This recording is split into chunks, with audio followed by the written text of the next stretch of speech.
الله من الشيطان الرجيم.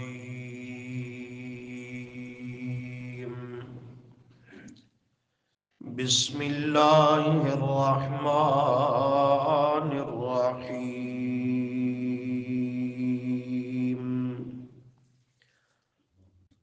واعبدوا الله ولا تشركوا به شيئا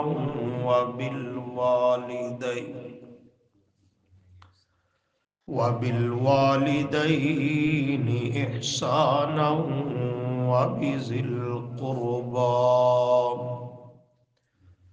وبذي القربى واليتامى والمساكين والجار ذي القربى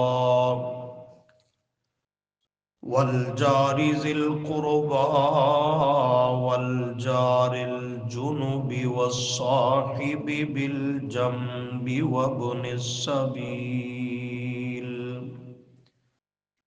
وابن السبيل وما ملكت أيمانكم إن الله لا يحب من كان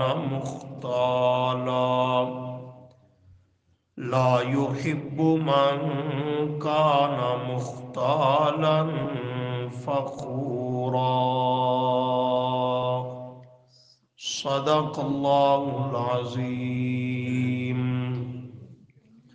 اللهم صل على محمد وعلى آل محمد كما صليت على إبراهيم وعلى آل إبراهيم إنك حميد مجيد. اللهم بارك على محمد وعلى آل محمد كما باركت على إبراهيم وعلى آل إبراهيم إنك حميد مجيد.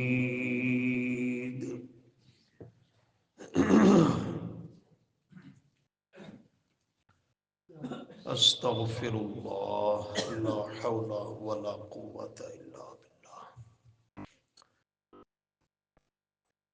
دین اسلام اگر اس پر نظر ڈالی جائے، دیکھا جائے، غور و فکر کیا جائے تو یہ ایک انتہائی وسیع و عریض، لمبا چوڑا سمندر نظر آتا ہے جو انتہائی دقیق بھی ہے، عمیق، گہرا بھی ہے، کہ جس کا انتہائی کنارہ نظر نہیں آتا.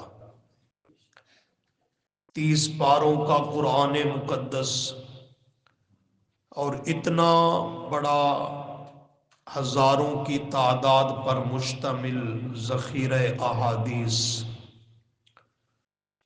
اور اس کے بعد صحابہ کرام رضی اللہ عنہم کا اجماع، ان کے فرامین، ارشادات، پھر فقہا کی ابحاث، ائمہ مجتہدین کے استنباط، تو انسان سوچنے پہ مجبور ہوتا ہے کہ اتنے بڑے دین اسلام کو کیسے عمل میں لایا جا سکتا ہے اور اس گھاٹی کو کیسے عبور اور طے کیا جا سکتا ہے.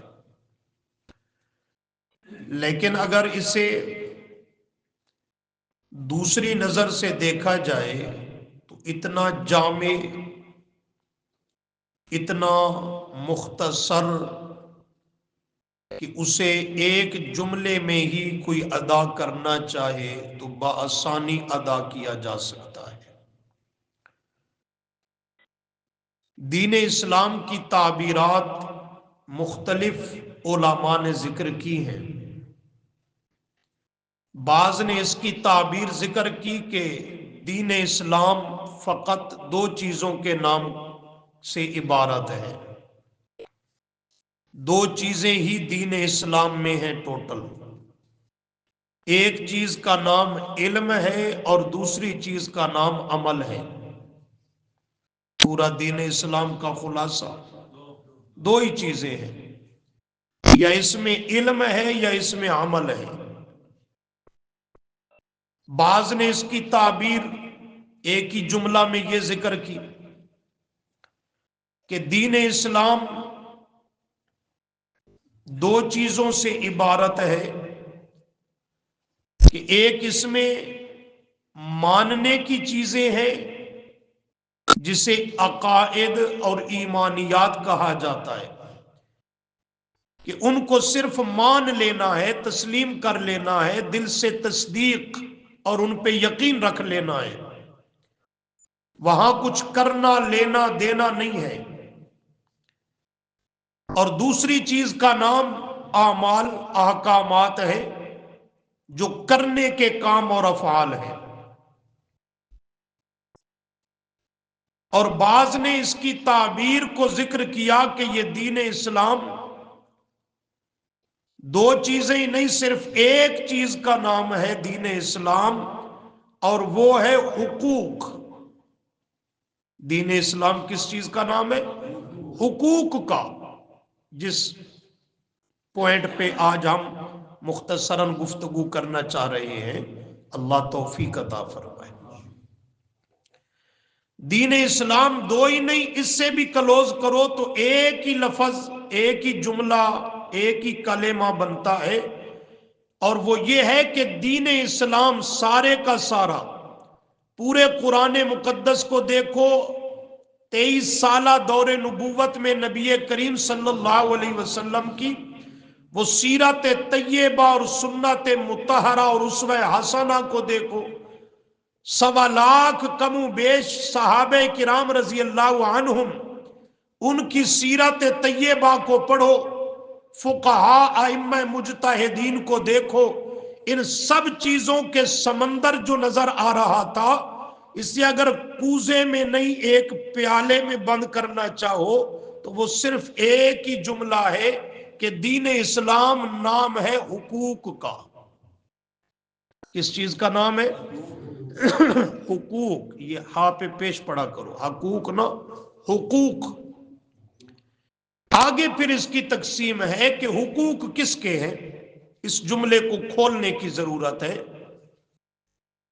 کس کے حق ہیں، کس کے حقوق ہیں۔ تو وہاں بھی دو چیزیں ہیں جب اس جملے کو کھولیں گے، ایک وہ حقوق ہیں جن کا تعلق اللہ سے ہے، جنہیں حقوق اللہ کہتے ہو، اور دوسری حقوق کی قسم وہ ہے جن کا تعلق بندوں سے ہے، جنہیں حقوق العباد کہتے ہیں۔ پورے کا پورا دین اسلام، شریعت مطہرہ، انہی دو چیزوں پر تمہیں نظر آئے گی کہ وہ یا اللہ کے حقوق بیان کر رہی ہوگی یا بندوں کے حقوق بیان کر رہی ہوگی، بس تیسری چیز نہیں ملے گی۔ یہ دو قسم کے حقوق ہیں، یہ دو لائنیں ہیں۔ اب ان کے درمیان ذرا توازن، تناسب کو سمجھنا ہوگا۔ عظمت کے اعتبار سے سمجھنا جملہ، اہمیت کے اعتبار سے، مقام اور مرتبے کے لحاظ سے، حقوق العباد سے حقوق اللہ کا مقام بلند اور اونچا ہے، اہمیت و عظمت زیادہ اور بلند و برتر ہے، اس لیے کہ ظاہر ہے عقل کا تقاضا بھی یہی ہے، اللہ کے حقوق بندوں کے حقوق سے بالا قدر ہے، اللہ کے حقوق عظمت کے لحاظ سے بندوں کے حقوق سے بہت اونچے اور برتر ہے۔ لیکن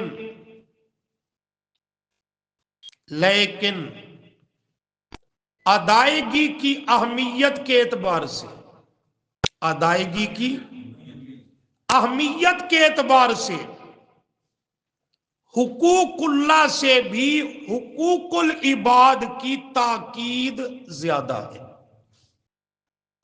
اللہ کرے یہ جملہ سمجھ میں آ جائے۔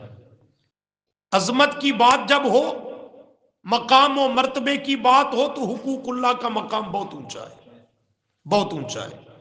لیکن جب اس تناظر سے دیکھیں گے کہ اللہ کے حقوق بھی ادا کرنے ہیں، بندوں کے حقوق بھی ادا کرنے ہیں، تو ان حقوق کی ادائیگی کے اعتبار سے ان کی اہمیت، ان کی تاکیدات کہ اللہ کی طرف سے تاکید کی گئی حقوق کو ادا کرو، تو یہاں حقوق کی ادائیگی کے اعتبار سے جو ان کی تاکید ہے اور حکم ہے، اس پہ پرزور اللہ کی طرف سے تعلیمات ہیں، تو حقوق اللہ سے بھی حقوق العباد کی ادائیگی زیادہ اہمیت رکھتی ہے۔ آپ کہیں گے یہ کیسی بات ہے؟ تو اس سوال کا جواب بھی سمجھے۔ اس لیے ایک تو معروف جملہ سنتے رہتے ہو کہ اللہ کے حقوق میں اگر کوئی کمی بیشی رہ گئی، انسان ہے، کمزور ہے، لیکن اس کا معاملہ ڈائریکٹ اور براہ راست اللہ سے ہے کہ اس کے حقوق میں کوتاہی برتی اس نے، تو اللہ اپنے حقوق میں درگزر کا معاملہ فرمائے گا، رحمت اور فضل کا معاملہ فرمائے گا۔ اس میں امکان ہے، گنجائش ہے بخشش کی، معافی تلافی کی۔ لیکن جو بندوں کے حقوق ہیں تو اس میں صاف تعلیمات ہیں احادیث میں، جب تک ان کے حقوق آدمی ادا نہ کر دے یا ان سے معافی تلافی نہ کرا لے، تب تک اللہ کے سامنے 1000 مرتبہ بھی صدق دل سے توبہ کرے، اللہ معاف نہیں فرمائے گا جب تک بندوں کے حق انہیں ادا نہ کیے جائیں یا معاف نہ کرا لیے جائیں۔ تو بندوں کے حقوق میں جو غلطی اور خرابی ہے اس میں معافی کا امکان نہیں، اللہ کے حقوق میں کوتاہی کی صورت میں معافی اور درگزر کا امکان موجود ہے۔ ایک اور باریک لطیف سا جملہ کہنا چاہتا ہوں، یہ جو 2 قسم کے حقوق ہیں، ان دونوں کا حکم کس نے دیا؟ اللہ نے دیا نا۔ اپنے حقوق وہ بھی خود اللہ نے بتلائے اور ان کا حکم دیا، بندوں کے حقوق بھی کوئی بندوں نے نہیں بتلائے کہ میرا یہ حق تجھ پہ ہے، تیرا یہ مجھ پہ ہے، نہیں، وہ بھی اللہ کے احکامات ہم پر ہیں۔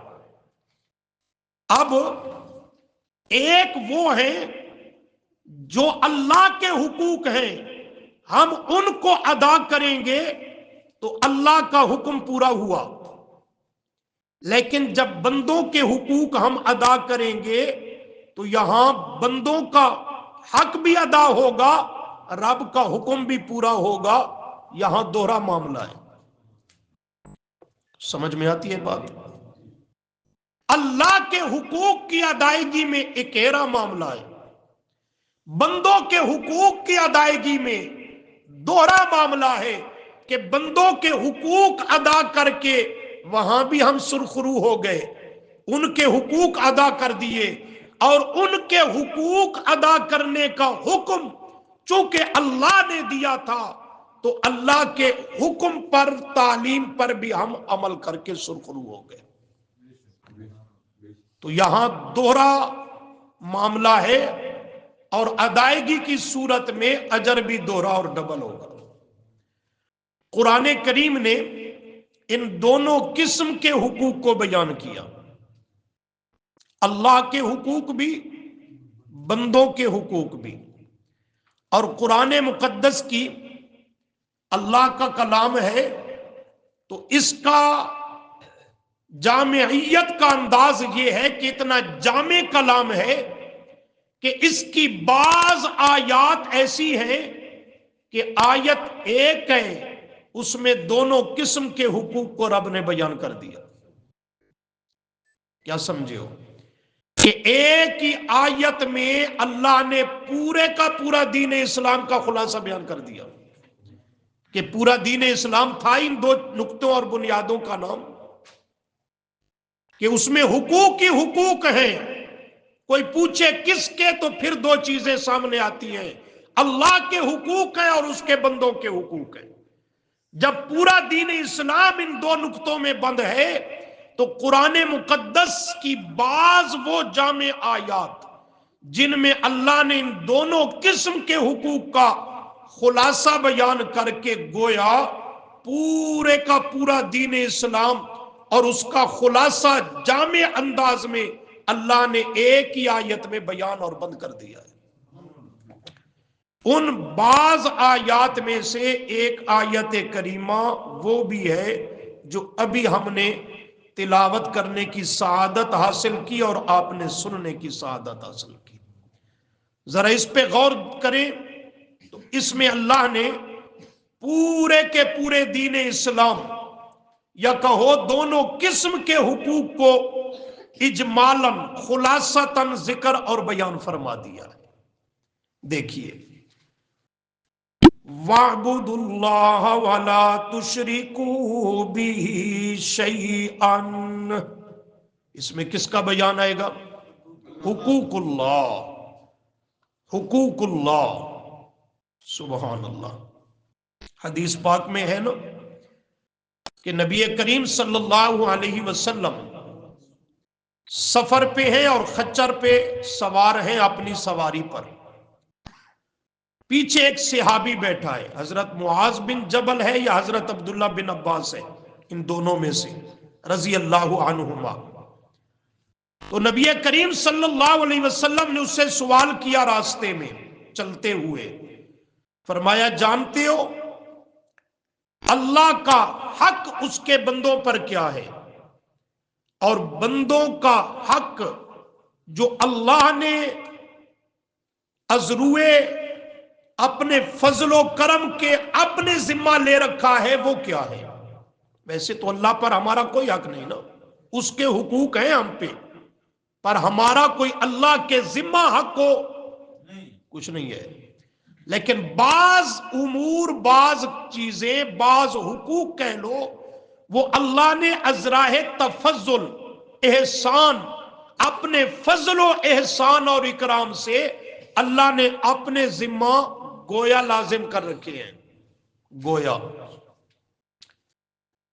تو صحابی سن کے عرض کرتا ہے اللہ کے محبوب صلی اللہ علیہ وسلم آپ ہی بہتر جانتے ہیں کہ اللہ کا حق بندوں پر کیا ہے اور بندے کا حق اللہ نے از خود اپنے اوپر اپنے فضل سے کیا لے رکھا ہے. آپ ہی ارشاد فرمائیں. آپ کی موجودگی میں میں آپ کا صحابی اور غلام کیا کہہ سکتا ہوں؟ تو نبی کریم صلی اللہ علیہ وسلم نے فرمایا اللہ کا حق اس کے بندوں پر یہ ہے کہ یہ اللہ کی اس طرح عبادت کریں کہ اس کی عبادت میں کسی کو شریک نہ ٹھہرائیں، خالص اللہ کی عبادت کریں. یہ اللہ کا بنیادی حق ہے اس کے بندوں پر. جسے اللہ کی خالص عبادت کرنے کی توفیق ملی ہے وہ رب کی اس نعمت کی قدر کرے اور شکر ادا کرے کہ مجھے اللہ نے اپنا یہ حق ادا کرنے کے قابل بنا دیا ہے. اور اگلا جملہ حدیث کا بہت خوبصورت ہے. فرمایا جب بندہ اللہ کی شرک سے پاک اور خالص عبادت بجا لائے تو پھر اللہ نے اپنے ذمہ اپنے فضل سے یہ لازم کر رکھا ہے کہ اللہ ایسے اپنے بندے کو پھر عذاب نہ دے، پھر اسے اللہ عذاب اور سزا نہ دے. تو آپ صلی اللہ علیہ وسلم نے عذاب سے چھٹکارا، سزا سے بچاؤ، وہ کس بنیاد پہ ذکر کیا؟ اللہ کی خالص عبادت کرنے پر. اس آیت کے ابتدائی جملہ میں حقوق اللہ کا بیان ہے. وَاعْبُدُوا اللَّهَ، اور عبادت کرو اللہ ہی کی۔ کیسے عبادت؟ وَلَا تُشْرِكُوا بِهِ شَيْئًا، وَلَا تُشْرِكُوا کرو مانا، اور مت شریک ٹھہراؤ بھی اللہ کے ساتھ، شیئن کسی چیز کو بھی، کسی ہستی کو بھی، کسی شے کو بھی اللہ کے ساتھ تم اس کی عبادت میں کسی کو بھی شریک نہ کرو۔ اللہ کی خالص عبادت کرو، شرک سے پاک کر کے اللہ کی عبادت کرو، اللہ کی خالص عبادت کرو، جیسے اللہ نے تمہیں اپنی نعمتیں خاص عطا کی ہے۔ خاص دی ہے کہ نہیں؟ خاص بھی دی ہیں، خالص بھی دی ہیں، ملاوٹ سے پاک نعمتیں عطا کی ہیں۔ ایسے میں اللہ کی عبادت شرک کی ملاوٹ سے بھی پاک کر کے، میں اللہ کی عبادت ہر غیر کی شراکت اور شرکت سے بھی خالص کر کے میں اللہ کی عبادت کرو کہ وَلَا تُشْرِكُوا بِهِ شَيْئًا، مت شریک ٹھہراؤ اللہ کی اس عبادت میں شیئن کسی چیز کو بھی، کسی ہستی کو بھی، شیئن تعمیم در تعمیم عموم ہے کہ نہ کسی بت کو، مورتی کو، نہ کسی تصویر مجسمے کو، نہ چاند سورج ستاروں کو، نہ کسی آگ پانی کو، نہ کسی زندہ اور مردہ کو، نہ جن فرشتہ کو، نہ نیکوکار ہستیوں کو، نہ انبیاء اولیاء مقربین، نہ امام، نہ بزرگ، نہ سید الانبیاء والمرسلین صلی اللہ علیہ وسلم شیئن، تمام مخلوقات کو شامل ہے، عام لفظ ہے کہ اللہ کی یوں خالص عبادت کرو کہ اس کی عبادت میں شرک والی ملاوٹ نہ ہونے پائے، خالص عبادت کرو۔ کون سی؟ لفظ تو بولو، کون سی؟ خالص۔ یا اللہ ہمیں کیسے سمجھ آئے گی خالص چیز کیا ہوتی ہے؟ توجہ، خالص چیز کیا ہوتی ہے، ہمیں کیا سمجھ آئے گی؟ آئیے یہاں سبق پہ نشانی، 14واں پارہ، سبق پہ نشانی بھائی۔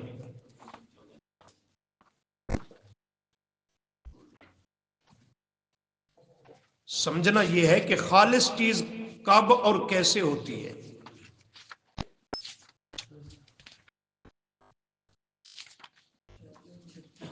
جی 400 مل گئی نے آیت،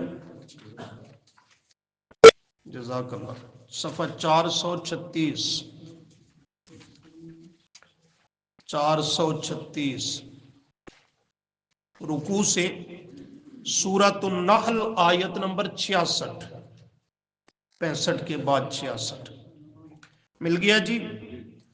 وَإِنَّ لَكُمْ فِي الْأَنْعَامِ لَعِبْرَةً، ذرا معنی پہ دھیان۔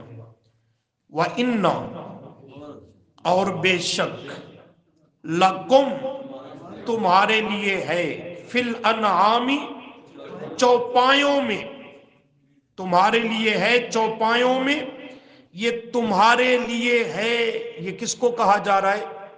انسانوں کو۔ کہو کس کو کہا جا رہا ہے؟ ذرا جملے پہ غور۔ وَإِنَّ لَكُمْ فِي الْأَنْعَامِ، اور بے شک تمہارے لیے ہے، یہ تمہارے کون ہے؟ ہم ہیں۔ یہ تمہارے سے مراد کون ہے؟ ہم خود ہیں، انسانوں کو کہا جا رہا ہے تمہارے لیے ہے۔ کہاں؟ فی الانعام، چوپایوں میں، ڈھور ڈنگروں میں، تمہارے لیے ہے انسانوں، کس میں؟ چوپایوں میں۔ کیا چیز ہے؟ لعبرتن، لعبرتن، عبرت، لعبرتن، عبرت نصیحت، سمجھنے کا سامان، سمجھنے کا مسئلہ، سمجھنے کا سامان۔ آپ نے جملے کے اندر غور نہیں کیا۔ کس کو فرمایا تمہارے لیے ہے؟ اور کیا چیز ہے؟ عبرت نصیحت.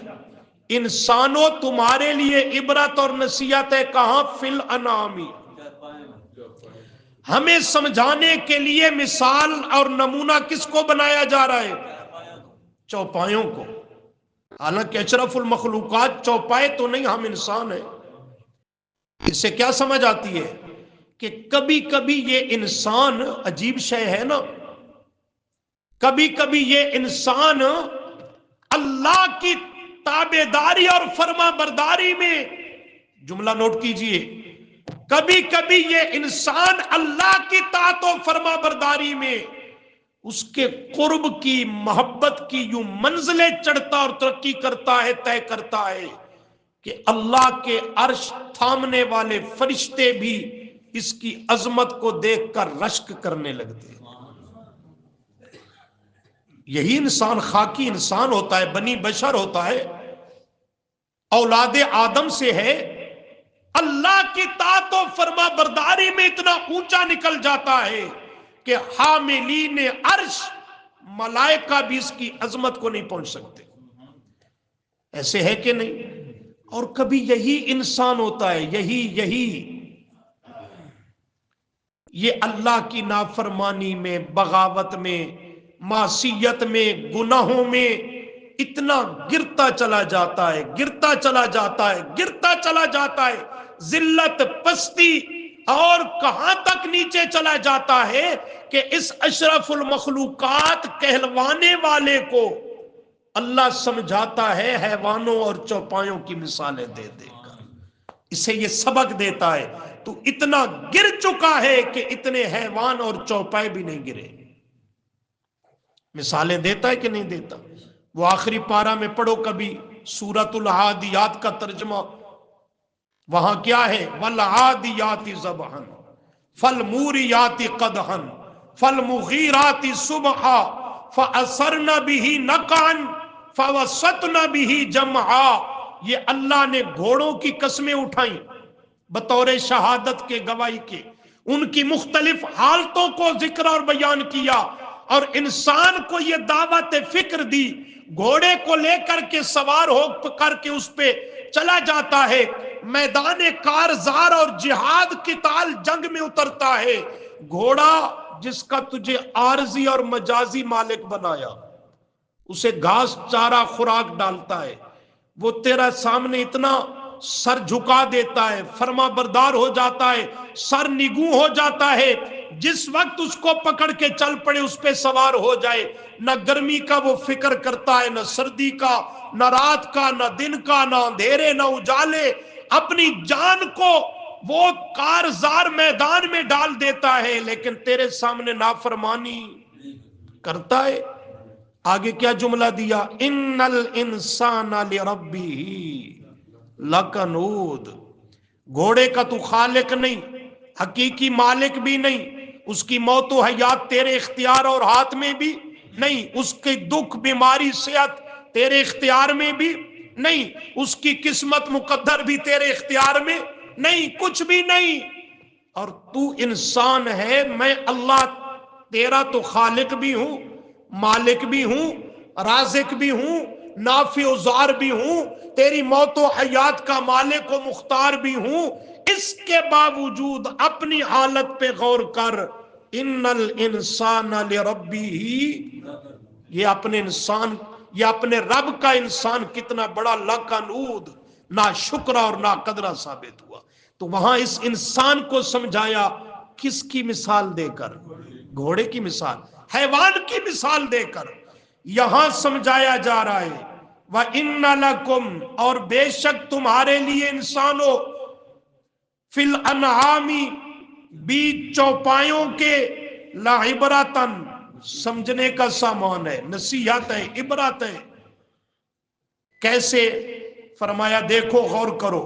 نسقیکم، ہم تمہیں پلاتے ہیں، نسقیکم، ہم تمہیں پلاتے ہیں، مما فی بطونہ، ان چوپائے جو مادہ چوپائے ہیں، بھینس، گائے، بکری، اونٹنی، بھیڑ یہ حلال جانور مادہ اور وہ دودھ دینے والے، نسقیکم ہم تمہیں پلاتے ہیں، مما فی بطونہی، بطون بطن پیٹ، ان کے پیٹوں سے ہم تمہیں پلاتے ہیں، ان چوپایوں کے پیٹوں سے۔ کیسے پلاتے ہیں؟ فرمایا من بین فرسن، فرس کہتے ہیں گوبر فضلہ، وادہ من دم کہتے ہیں خون کو، کس کو؟ خون کو۔ اللہ فرماتے ہیں فرسن گوبر فضلہ، وادہ من اور خون، ان دونوں کے بینی، بین کا معنی درمیان، ان دونوں کے درمیان سے ہم پلاتے ہیں تمہیں۔ کیسے؟ کیسے؟ تم نے اسے گھاس چارہ وغیرہ ڈالا، کھل ونڈا جو بھی ڈالتا ہے خوراک، اور اس نے کھانا شروع کیا، یہ غذا اس کے معدے میں پہنچی۔ اللہ فرماتے ہیں میں نے قدرت کی مشینری وہاں فٹ کر رکھی تھی، اس نے جانور کے معدے میں اس غذا پہ کام کرنا شروع کیا، کچھ کا خون بنایا جو دل کو سپلائی کر دیا، کچھ کا گوبر فضلہ بنا جو اپنے راستے پہ جاری ہو گیا۔ اللہ کریم فرماتے ہیں من بینی، ان دونوں راستوں کے درمیان سے، اس نقطے کو سمجھو، بین بین من بینی، ان دونوں راستوں کے، ایک طرف فضلہ دوسری طرف خون، دونوں کے درمیان سے، یہ دیکھ رہے ہو، ادھر فضلہ گوبر، ادھر کچا خون، من بینی دونوں کے درمیان سے، اس کے حوانے میں تھنوں میں پہنچایا، جو تیرے برتن میں آیا وہ کون سی چیز اور کیسی چیز پہنچائی؟ لابانن خالصن، لابانن، لابانن دودھ، خالصن ملاوٹ والا نہیں، خالص، خالص، اس میں خون کی رنگت کو شامل، بڑا جملہ سننے کا اس غور کیجئے گا، اس دودھ میں خون کی رنگت کو شامل نہیں ہونے دیا، اس میں گوبر کا ذائقہ شامل، دونوں طرف پلیدیاں تھی، ناپاک چیزیں تھیں، لیکن اللہ نے خون کی رنگت سے بھی بچایا، گوبر کی بدبو سے بھی بچایا، اور میرے اور آپ کے برتن میں پہنچایا لابانن خالصن، لابانن خالصن۔ کیوں بچایا؟ ایک سن دے راندے ہو، اس جملے پہ غور کرو جو ابھی کہنے لگا ہوں، کیوں بچایا؟ اس میں خون کی رنگت بھی شامل نہیں ہونے دی، گوبر کا ذرا بھی شامل۔ اللہ فرماتے ہیں اس لیے کہ میں رب نے تمہاری طبیعتوں کا لحاظ رکھا، غور کرو، تمہاری طبیعتوں کا لحاظ رکھا، میں رب نے تمہیں پیدا کیا، میں تمہاری طبیعتوں کو، مزاج کو جانتا ہوں، تمہیں بڑی نفاست اور بڑی تمہیں حساسیت سے میں اللہ نے پیدا کیا۔ اگر 5 کلو 10 کلو دودھ ہے برتن میں، ڈول میں، اس میں ایک قطرہ بھی خون کا پڑ جاتا، طبیعت اسے پینے کو قبول کیوں بولتے نہیں ہے؟ قبول کرتی؟ اس میں ایک ذرہ گوبر کا شامل ہو جاتا، 10 کلو دودھ ہے، اس کو قبول کرنے کے لیے انسان کی طبیعت تیار نہیں ہوتی۔ میں اللہ نے تیرے برتن میں پہنچایا، جملے پہ غور، تو لابانن خالصن پہنچایا، تیری طبیعت کا لحاظ کیا۔ اسی طرح جب تو میرے در پہ عبادت کر کے اپنی عبادت کو میری بارگاہ میں پہنچاتا اور بھیجتا ہے، تو میں اللہ کی عبادت بھی خالص تیری میری بارگاہ میں آنی چاہیے۔ وہاں میں اللہ نے تیری طبیعت کا لحاظ کیا، یہاں تو میری غیرت کا لحاظ کیا کر۔ دودھ میں ملاوٹ تیری طبیعت کے خلاف تھی، عبادت میں شرک کی ملاوٹ میں رب کی غیرت کے خلاف ہے۔ سمجھ میں بات آتی ہے کہ نہیں آتی؟ دودھ والی نعمت دی لابانن، میں رب نے تو اس میں ملاوٹ نہیں کی، آگے کوئی کرتا رہے تو الگ بات ہے، اس لیے جب میری عبادت کر تو پھر اس میں شرک کی ملاوٹ نہ کر۔ سبحان اللہ۔ سائغن، سائغن رچتا پچتا، لذیذ، تیری طبیعت کے عین مطابق اس کا ذائقہ، اس کی رنگت سفید اور اس کی مٹھاس اور اس کی لذت کو رکھا، للشاربین پینے والوں کے لیے۔ آئیے سبق کے جملے پر، صفحہ کیا ہے جی؟ 132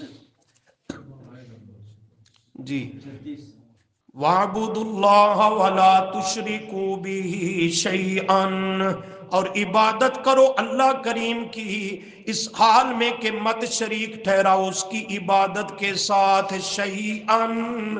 اس میں کس کا بیان ہے؟ کہو حقوق اللہ کا، اللہ کی یوں خالص عبادت کرنا یہ اللہ کا اس کے بندوں پہ حق ہے۔ آگے وَبِالْوَالِدَيْنِ إِحْسَانًا، وَبِالْوَالِدَيْنِ، یہاں سے کس کا بیان شروع ہو گیا؟ حقوق العباد کا، حقوق العباد کا، بندوں کے حقوق۔ اور بندوں کے حقوق تو بہت سارے تھے، میاں بیوی کے حقوق، اولاد کے حقوق، پڑوسیوں کے حقوق، قرابت دار رشتہ دار، آگے ان کا تذکرہ آ رہا ہے، دوستوں کے حقوق، یتیموں کے، مساکین، غرباء، فقراء کے۔ لیکن تمام حقوق العبادات میں سب سے بنیادی ذکر کیا حق تو وہ ماں باپ کا ذکر کیا۔ وہ کس کا؟ والدین کا، ماں باپ کا۔ تمام حقوق العباد پہ مقدم ہے، اہمیت میں سب سے پہلے ہے تو ماں باپ کا حق ہے۔ اللہ ہمیں اس کی سمجھنے کی اور ادا کرنے کی توفیق بخشے۔ باقیوں کے حقوق ہوتے ہیں زندگی تک۔ کب تک؟ زندگی تک۔ اکثر کے حقوق جب فوت ہو گیا تو سلسلہ ختم ہو گیا۔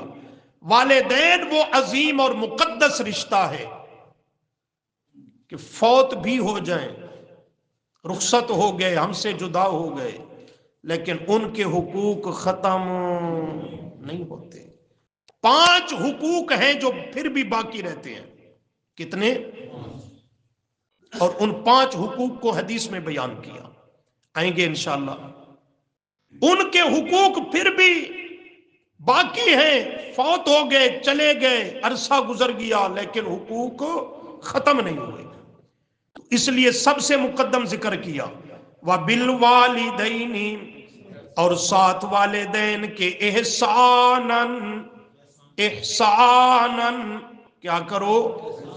لفظ پہ غور، کیا کرو؟ احسان کرو۔ عدل نہیں کہا، والدین سے عدل کرو۔ عدل کا معنی انصاف۔ انصاف کس کو کہتے ہیں؟ برابری۔ عدل کا معنی انصاف، انصاف کا معنی برابری، مساوات۔ یہ فرمایا؟ نہیں فرمایا۔ کیوں؟ اگر عدل کی، انصاف کی، مساوات کی، برابری کی تعلیم ہوتی تو نتیجہ یہ ہوتا بھئی والدین میرے سے اچھا سلوک برتاؤ کریں تو میں بھی اچھا کروں، برابری کا معاملہ ہوا نا، عدل انصاف کا۔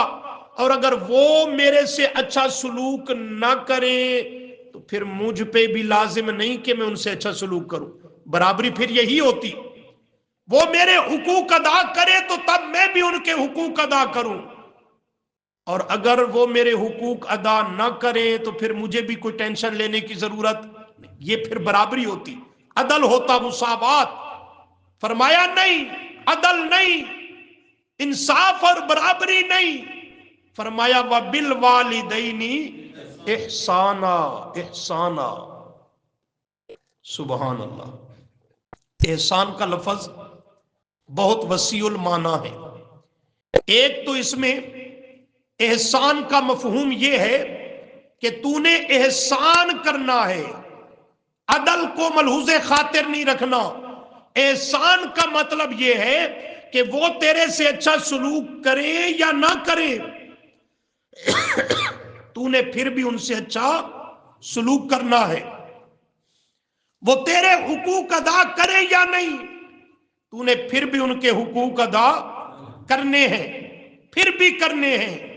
ایک تو احسان میں یہ لفظ اور مفہوم ہے، اور دوسرا یہ ہے کہ جو ان کے حقوق ادا کرنے ہیں، ان سے اچھا سلوک کرنا ہے، ان کی خدمت کرنی ہے، ادب احترام تعظیم کرنی ہے، ان کی فرما برداری کرنی ہے، وہ بوجھ تاوان سمجھ کر نہیں۔ باز کرتے ہیں لیکن بوجھ تاوان سمجھ کے کرتے ہیں۔ کیا کرائیں وطن گلے پائے جو گئے بوڑھے ماں باپ جن کی خدمت نہیں کریں گے، نہیں سنبھالیں گے تو لوگ تانے دیں گے، برادری میں منہ کیسے دکھائیں گے؟ خدمت کرتے ہیں لیکن اسے بوجھ سمجھ کر، ناگواری سے تاوان سمجھ کر، مجبور ہو کر، سادے لفظوں میں مجبور ہو کر۔ فرمایا نہیں، احسان کرنا ہے۔ احسان کا مفہوم یہ ہے کہ خوش ہو کر، خوش دلی سے اپنے لیے سعادت اور فخر سمجھ کے ان کی خدمت کر، یہ احسان ہوگا۔ یہ کیا ہوگا؟ یہ احسان ہوگا۔ اور تیسرا مفہوم لفظ احسان میں ہے کہ ان کی خدمت کر تو دو جذبوں سے، ایک اللہ کا حکم ہے ان سے احسان کرنا، اور دوسرا یہ میرے ماں باپ ہیں، میرے دنیا میں آنے کا، میری تخلیق پیدائش کا یہ ذریعہ ہے۔ ماں باپ سمجھ کر ان کی خدمت کر، ان کی خدمت کر، ذاتی مفاد کو اس میں داخل نہ ہونے دے۔ بڑی باریک بات کہہ رہا ہوں۔ اگر اولاد خدمت کرتی ہے والدین کی لیکن اس میں کوئی ذاتی مفادات ہیں، مقاصد ہیں، ہوتے ہیں نہیں ہوتے؟ والد نے نوکری کی ہے، پینشن اس کی اچھی خاصی آ رہی ہے، بیٹا خوشی سے اس کی خدمت کرتا ہے کہ ہر مہینے یہ رقم تو میرے ہاتھ لگے گی نا، ہے زمین جائیداد، توجہ، زمین جائیداد یہ میرے ہاتھ آئے گی۔ اور بعض تو اللہ معاف کرے، یہ ہمارا معاشرے کا المیہ ہے کہ وہ ماں باپ کو سنبھالتے ہیں، خدمت کرتے ہیں، لوگوں کو دکھاتے ہیں کہ ہم خدمت کر رہے ہیں، ریاکاری دکھلاوا لوگ ہمیں کہیں، اور ذاتی مفادات اور مقاصد، دھوکہ فریب، یہاں تک کہ ان کی خدمت کرتے رہتے ہیں، کرتے رہتے ہیں، کرتے رہتے ہیں، فوت ہو جاتے ہیں والدین۔ جب ان کی وفات کے بعد وراثت کی تقسیم کی بات چلتی ہے، باقی بھائی حصہ دار سامنے آتے ہیں، تو وہ دکھاتا ہے یہ میرے پاس پروف موجود ہے، بزرگوں نے سب کچھ میرے نام الاٹ کرا دیا ہے۔ ہوتے ہیں واقعات کے نہیں ہوتے معاشرے میں؟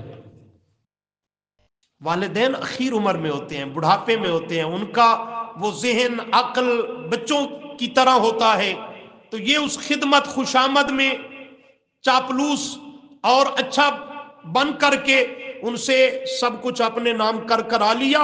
جب وہ فوت ہو گئے تو بعد میں راز کھلا کہ یہ تو سب کچھ جناب کے حوالے کر کے وہ دنیا سے رخصت ہوئے ہیں۔ ایسے واقعات بھی معاشرے میں ہوتے ہیں۔ تو احسان کے لفظ میں یہ تین مفہوم ہیں۔ کتنے؟ تین مفہوم ہیں کہ عدل انصاف کو سامنے نہ رکھ، وہ تیرے ساتھ جیسا بھی سلوک کریں، تیرے حقوق ادا کریں یا نہ کریں، تیرے سے ان کا رویہ جیسا بھی ہو، احسان کا تقاضا یہ ہے کہ ان سے باہر صورت اچھا اور بہتر سلوک کر، اپنے سے بڑھ کے سلوک کر۔ اور دوسرا مفہوم یہ ہے کہ خوش دلی سے سعادت اور فخر سمجھ کے ماں باپ کی خدمت کر، قدم بوسی کر، اسے بوجھ اور مجبوری نہ سمجھ۔ اور تیسرا اللہ کی رضا کے لیے اخلاص سے کر، اس میں کوئی ذاتی مقصد مفادات کو داخل نہ ہونے دے۔ یہ ہے وَبِالْوَالِدَيْنِ احسانا۔ معاشرے میں عجیب جملے سننے کو آتے ہیں، کسی سے کہو نا کہ اپنے ماں باپ کا خیال کیا کرو، ان کا لباس، ان کا کھانا پینا، ان کا رہن سہن، مکان، ان کے علاج معالجہ کے لیے ان کی دیکھ بھال، حسن سلوک کرو۔ آگے سے جواب ہوتا ہے مہنگائی بہتی ہو گئی، کیا کریں، آمدنی کے وسائل ذرائع اتنے ہیں نہیں، محدود انکم ہے، مشکل سے اپنے بیوی بچوں کی ضروریات اور اخراجات کو پورا کر رہے ہیں۔ جملہ سنا، مشکل سے اپنا گزارا ہو رہا ہے، ماں باپ کو دوں تو کہاں سے دوں؟ یہ سوچ غلط ہے، یہ سوچ ٹھیک، یہ جملہ ٹھیک نہیں۔ پہلے ماں باپ کے لباس کو پورا کر، پہلے ماں باپ کے کھانے پینے کا انتظام پورا کر، پہلے ماں باپ کے لیے مکان اور چھت کا انتظام کر، اگر بیمار ہیں تو پہلے ان کے علاج معالجے کا انتظام کر، پھر کچھ بچ جائے وہ میرے لیے بھی ہے، میرے بیوی بچوں کے لیے بھی ہے۔ یہ ترتیب غلط ہے کہ پہلے میں اپنی ضروریات کو پورا کروں، بیوی بچوں کی ضروریات کو پورا کروں، بچ جائے تو والدین کے لیے، نہ بچے تو کیا کریں جی، کچھ کر ہی نہیں سکتے۔ نہیں، پہلے ان کی ضروریات کو پورا کر، بچ جائے تو وہ تیرے اور میرے لیے ہے، وگرنہ ان کی ضروریات کو مقدم رکھا جائے گا۔ سبحان اللہ۔ اس لیے کہ میں بھی ان کا ہوں، میرے پاس جو کچھ ہے وہ بھی انہی کا ہے۔ یہ جملہ بھی سمجھ میں آتا ہے؟ میں بھی ان کا ہوں، ان کا بیٹا، ان کی اولاد، اور میرے پاس جو کچھ ہے یہ بھی انہی کا ہے، نہ میں اپنا ہوں نہ میرے پاس جو کچھ ہے وہ میرا ہے۔ اور یہ اپنی طرف سے جملہ نہیں کہتا، حدیث پاک ہے۔ بس یہ سبق لمبا ہے، کل یہاں سے چلیں گے انشاءاللہ، لیکن یہ حدیث کا جملہ سن لیجئے۔ نبی کریم صلی اللہ علیہ وسلم کی خدمت میں، قرآن کریم بے شک بند کر لیں، ایک نوجوان آیا، عجیب حدیث ہے لیکن بالکل شارٹ ایک جملہ سناؤں گا اس کا۔ آ کے نبی علیہ السلام سے اپنے والد کی شکایت کرتا ہے اور عرض یہ کرتا ہے، اللہ کے محبوب صلی اللہ علیہ وسلم، میرا بوڑھا والد ہے، اس کو آپ کچھ سمجھائیں۔ آپ نے فرمایا کیا ہو گیا؟ اللہ کے محبوب صلی اللہ علیہ وسلم، میں دہاڑی دار مزدور آدمی ہوں، سارا دن میں جا کر کے پسینہ بہا بہا کے تھکا ماندہ ہوا کچھ نہ کچھ کما کر کے اپنے بیوی بچوں کے لیے لاتا ہوں، سودا سلف، آٹا وغیرہ، ضرورت کی چیزیں، خورد و نوش کی چیزیں، اور میرے والد صاحب کی حالت یہ ہے، وہ اپنے گھر سے اٹھتا ہے چار دیواری سے اور میرے گھر میں آتا ہے، جو چیز اسے ضرورت ہوتی ہے بغیر پوچھے بتائے اٹھا کے چلا جاتا ہے۔ کبھی آٹا اٹھا کے لے گیا، کبھی دال، کبھی کھجوریں، کبھی کچھ، کبھی کچھ، کبھی لکڑی بالن وغیرہ، ایندھن، یہ اٹھا کے لے جاتا ہے، اٹھا کے بھی لے جاتا ہے، پوچھتا بھی نہیں، اجازت بھی نہیں لیتا، بتاتا بھی کوئی نہیں۔ نبی کریم صلی اللہ علیہ وسلم نے فرمایا ٹھیک ہے، تیرے والد کو ہم بلواتے ہیں۔ سمجھانے کا انداز تھا نا، فوراً فیصلہ نہیں دیا۔ اس کے بوڑھے والد کو بلانے کے لیے آپ نے ایک دوسرے صحابی کو بھیجا۔ سبحان اللہ۔ وہ جا کے کہتا ہے، تجھے اللہ کے محبوب صلی اللہ علیہ وسلم بلا رہے ہیں۔ اس نے پوچھ لیا خیریت تو ہے؟ تو وہ صحابی چونکہ مجلس میں بیٹھا تھا، اس کے بیٹے نے جو کچھ آ کے شکایت لگائی اس نے سنا، تو اس نے اس کے والد کے سامنے وہ معاملہ رکھ دیا، تیرا بیٹا آیا، یہ بات ہوئی۔ حدیث میں وہ اشعار ہیں لیکن اب سنانے کا وقت نہیں ہے۔ اس کا والد اٹھا لاٹھی کے سہارے اور اس صحابی کے ساتھ چل پڑا، اور نبی علیہ السلام تک آتے ہوئے اس نے اشعار پڑھے بیٹے کی اس شکایت کے معاملہ پر۔ عربی تھے نا، بڑے فصیح و بلیغ، نقد کلام بنا لیتے تھے اسی وقت بر وقت، اور ایسا اس نے کلام پڑھا دردناک کہ اللہ کو بہت پسند آیا۔ ابھی وہ راستے میں ہے، حدیث میں ہے، اللہ نے جبرائیل امین کو بھیجا نبی کریم صلی اللہ علیہ وسلم کی خدمت میں۔ اور جبرائیل آ کر کے عرض کرنے لگا اللہ کے محبوب صلی اللہ علیہ وسلم وہ آپ کا غلام بوڑھا صحابی اس نوجوان کا والد آ رہا ہے، لیکن اللہ فرماتے ہیں بھئی پہلے جب آپ کے ہاں پہنچے نا تو اس صحابی سے یہ کہنا کہ جو راستے میں اشعار پڑھتے آئے ہو میں اللہ کے نبی کو پہلے سناؤ پھر تمہارا معاملہ حل کرتا ہوں، اس سے وہ اشعار سننا۔ جبرائیل یہ پیغام دے کر کے چلا گیا، نبی علیہ السلام کی خدمت میں حاضر ہوا تو آپ صلی اللہ علیہ وسلم نے فرمایا سب سے پہلے مجھے وہ اشعار سناؤ جو راستے میں پڑھتے آئے ہو۔ وہ حیران ہو گیا، اللہ کے محبوب آپ کو کیسے پتہ چلا؟ فرمایا تیرے آنے سے پہلے رب نے جبرائیل بھیج کے مجھے بتایا کہ آپ نے راستے میں کچھ مخصوص اشعار پڑھے ہیں۔ وہ صحابی سناتا رہا، میرا نبی روتا رہا، آنسو بہاتا رہا صلی اللہ علیہ وسلم۔ جب اشعار سنا چکا تو نبی علیہ السلام نے فرمایا یہ تیرا بیٹا کوئی شکایت لے کر کے آیا ہے۔ کیا شکایت ہے؟ آپ نے فرمایا یہ فلاں فلاں بات کہتا ہے۔ آپ کیا واقعی اس کے گھر سے یہ چیزیں اٹھا کے لے جاتے ہیں بغیر بتائے پوچھے وغیرہ؟ جی اللہ کے محبوب لے جاتا ہوں، لے جاتا ہوں۔ آپ نے فرمایا کیوں؟ عرض کرتا ہے اللہ کے محبوب صلی اللہ علیہ وسلم جب یہ چھوٹا تھا کچھ کرنے کے قابل نہیں تھا، میں محنت مزدوری کرتا تھا، اس طرح جوان تھا جیسے آج یہ ہے، اور میں بھی جو کما کر کے گھر میں لاتا تھا یہ معصوم بچہ تھا، یہ بھی مجھ سے اجازت لیے بغیر گھر سے جو چاہتا اٹھا کے کھا پی لیا کرتا تھا۔ تو آج میں اس حالت میں ہوں تو میں تو اس لیے اٹھا کے چیزیں لے جاتا ہوں۔ وہ نوجوان تھا نا، تو وہ عرض کرتا ہے اللہ کے محبوب صلی اللہ علیہ وسلم اب دیکھیں نا میں نے جھوٹ نہیں بولا، غلط بیانی نہیں کی، میرے والد نے خود اقرار کر لیا ہے نا کہ میں ایسا کرتا ہوں۔ اب نبی علیہ السلام نے فرمایا نوجوان خیال کر، یہ جو کچھ اٹھا کے لے جاتا ہے اسے اس کا حق حاصل ہے، اس سے زیادہ بھی لے جائے اس کو حق حاصل ہے، تو اسے روک ٹوک نہیں سکتا، اور اٹھا کر لے جانے میں اسے تجھ سے پوچھنے اور اجازت لینے کی بھی کوئی ضرورت نہیں۔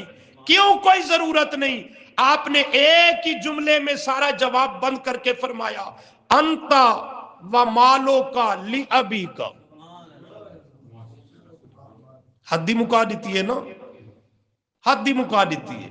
انتا و مالو کا لی ابی کا، تو بھی تے تیرا سب کچھ مال و دولت بھی وہ تیرے باپ دے، جدو ہے ہی اسے دا تے پھر پوچھنے دی کیا ضرورت ہے اپنی شہد متعلق ہے؟ تو اللہ تعالی ہم سب کو درست عمل کی توفیق عطا فرمائے۔ والصلاة والسلام علی